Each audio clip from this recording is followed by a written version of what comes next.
Hello friends, welcome back to Sandhya flavour junction.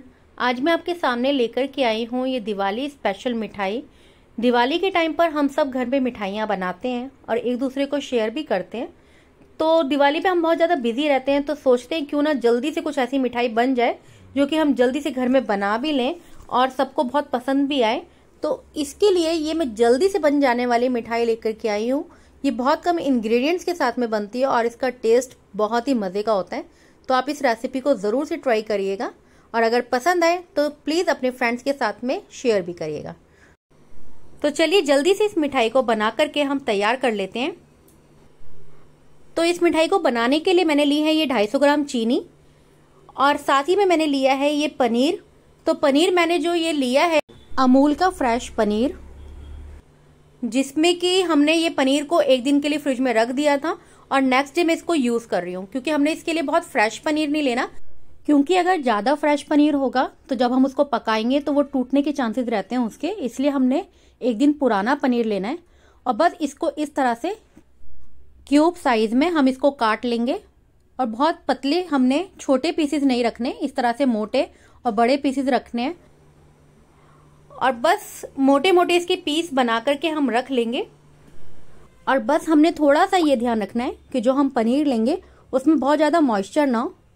और बर्तन को हमने गैस पे चढ़ा लिया है, उसमें मैंने डाल दिया ये आधा कटोरी पानी। ये आधा कटोरी पानी डाल के सारी चीनी जो मैंने 250 ग्राम ली थी इसके अंदर डाल दिए और बस इसको हम चीनी को मेल्ट होने तक के लिए पकाएंगे।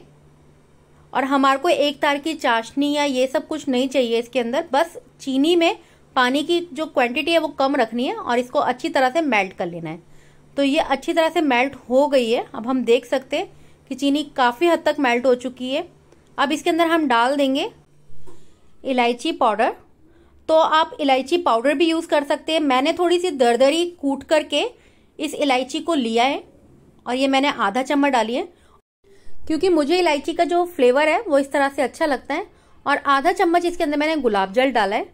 बाकी इसके अंदर हम नींबू नहीं डालेंगे, क्योंकि हमने जो ये चीनी है और जो हमने इसका जो चाशनी बना रहे हैं, तो चीनी के साथ में क्या होगा कि हमारी जो चाशनी है वो अच्छी तरह से सूखेगी नहीं और हमने इस चाशनी को सुखाना है। और बस हमारी ये चाशनी गाढ़ी हो चुकी थी, इसके साथ में मैंने इसमें डाल दिया पनीर। तो पनीर डालने के बाद हमने ध्यान में ये रखना है कि हमने धीमे आंच से जो इसको चलाना है। अगर हम, क्योंकि हम जल्दी जल्दी इसको चलाएंगे तेज हाथ से तो हमारा जो पनीर है वो टूटने के चांसेस हो सकते हैं, इसलिए धीमे धीमे हमने इस पनीर को चलाना है।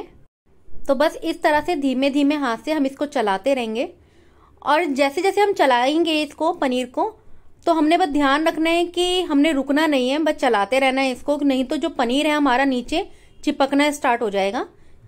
और जैसे जैसे हम चलाएंगे तो हम देख सकते हैं कि ऊपर बबल्स आ चुके हैं। तो बबल जो आ रहे हैं इसका मतलब ये है कि हमारा जो पनीर है उस चाशनी को एब्जॉर्ब कर रहा है। तो देख सकते हैं हम काफ़ी हद तक चाशनी हमारी गाढ़ी हो चुकी है और पनीर जो है अच्छी तरह से हमारा पक चुका है। अब हमने बर्तन को नीचे उतार लिया है गैस को बंद करके और इसको अब हम बिना गैस के बंद करे हुए इस तरह से चलाते रहेंगे और साथ साथ चलाते रहेंगे। और मैं आपको दिखाती हूँ सारा प्रोसेस कि जिस तरह से हम चलाते रहेंगे तो चाशनी अपने आप ही सूखती जा रही है। ये देखिए, बस हमारे को थोड़ा सा ये ध्यान देना होता है कि हमारे को ये जो प्रोसेस है इसमें बस हाथ रुकना नहीं चाहिए, चलाते रहना है, क्योंकि अगर हम रुक जाएंगे तो ये जितनी कोटिंग है जो चीनी की वो हमारी पनीर के साथ में चिपक जाएगी और हटेगी नहीं। तो इस तरह से चलाते चलाते होगा ये कि जो हमारी चीनी है वो एक तरफ साइड हो जाएगी और पनीर के ऊपर एक अच्छी सी कोटिंग, जो लेयर इसमें चीनी की आनी चाहिए वो आ जाएगी। ये देख सकते हैं आप, अच्छी सी कोटिंग पनीर के ऊपर चीनी की आ चुकी है और बाकी सारी चीनी हमारी ड्राई हो चुकी है। तो बस इस प्रोसेस को हमने यहाँ तक करना था। अब हमारे जो पनीर के जो पीस है, अब हम देख सकते हैं अच्छी तरह से हमारी छेना मुर्गी बना करके हमने तैयार कर लिया। तो ये बना करके मैंने इसको कटोरी में सर्व कर लिए। गर्मा गर्म अभी ये छेना मुर्गी है हमारी, इसको फ्रिज में थोड़ी सी देर के लिए ठंडा करके फिर हम खाएंगे। और बहुत ही जल्दी से ये प्रोसेस बना करके हमने तैयार किया। बहुत जल्दी से ये मिठाई बना करके तैयार कर लेते हैं। तो इस बार आपको दिवाली पर बहुत देर तक रसोई में मिठाई बनाने के लिए झंझट नहीं लगेंगे, बहुत देर तक खड़े नहीं रहना पड़ेगा। जल्दी से जाइए, झटपट से इस मिठाई को बनाइए और मेहमानों के सामने सर्व करिए और उनकी भी तारीफ आप लूटने के हकदार बनिए। तो मैं अब चलती हूँ। अगर आपको मेरी रेसिपी पसंद आई है तो प्लीज़ चैनल को लाइक, शेयर और सब्सक्राइब ज़रूर से करिएगा और बेल आइकन ज़रूर से प्रेस करिएगा ताकि मेरी वीडियोस के नोटिफिकेशन आपके पास इसी तरह से आते रहे। और मैं आपको दिखाती हूँ कि कितनी टेस्टी ये मिठाई बना करके हमने तैयार करी है। अंदर तक इसके एकदम शीरा पिरा हुआ है और बहुत ही अच्छी मिठाई ये बनाकर हमने तैयार करी है। मेरे घर में सबको बहुत पसंद है। तो मैं चलती हूँ दिवाली पर इस मिठाई को बनाने के लिए अपने फ्रेंड्स के लिए, और अपने फ्रेंड्स के साथ में इस रेसिपी को आप शेयर करना बिल्कुल मत भूलिएगा। तो चलती हूँ, मिलती हूँ आपको एक नई रेसिपी के साथ में। जब तक के लिए okay, bye bye, thanks for watching.